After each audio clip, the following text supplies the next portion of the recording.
Thank you. Thank you so much, everyone, for your solidarity, for standing up with me, with my family, and with the Palestinian cause.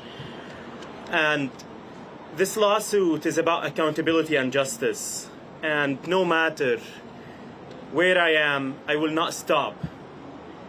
I will not stop fighting until everyone who willingly contributed to my missing the birth of my son and to taking 104 days of my life from me answers for what they've done. But this case is about far more than what was done to me.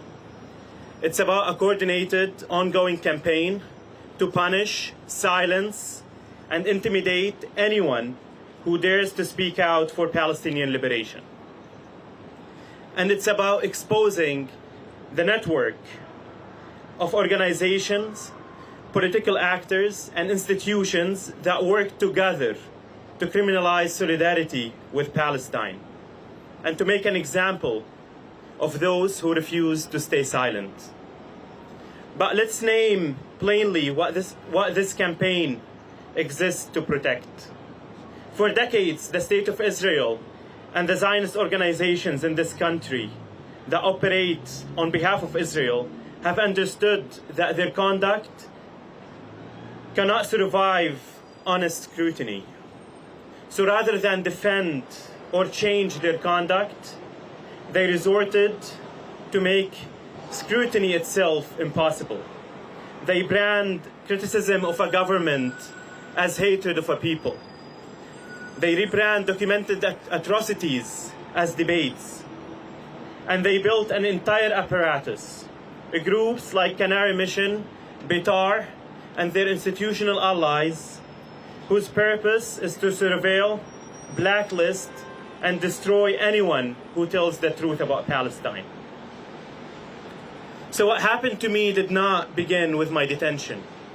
It began with years of organized effort to surveil and dox and smear students and advocates at Columbia University and on campuses across the country.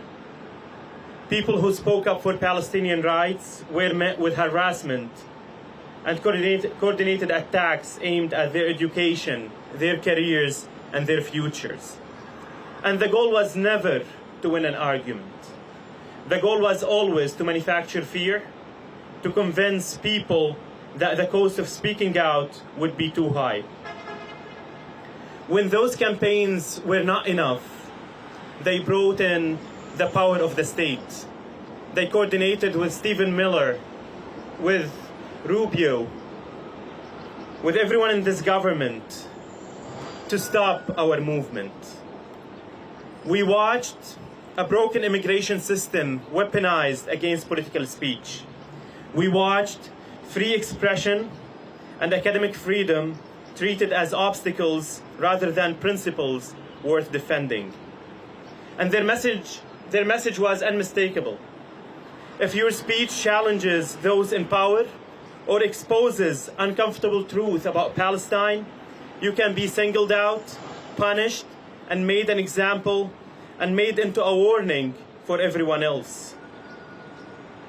So the rights at stake in this case belong to no single movement and no single community. If constitutional protections can be cast aside under political pressure today, they can be cast aside tomorrow against anyone. In this country and around the world, more people now are asking hard questions, demanding accountability and refusing to look away from the suffering of Palestinians. So today, I ask you not to see this as only my case. It belongs to every immigrant, to every student threatened for organizing, every academic pressured into silence, every journalist punished for their reporting, and every person told that advocating for Palestinian rights means forfeiting their own freedom or their own future. We cannot let fear become the price of consciousness. To those who built this machinery to silence us, hear me clearly. It did not work.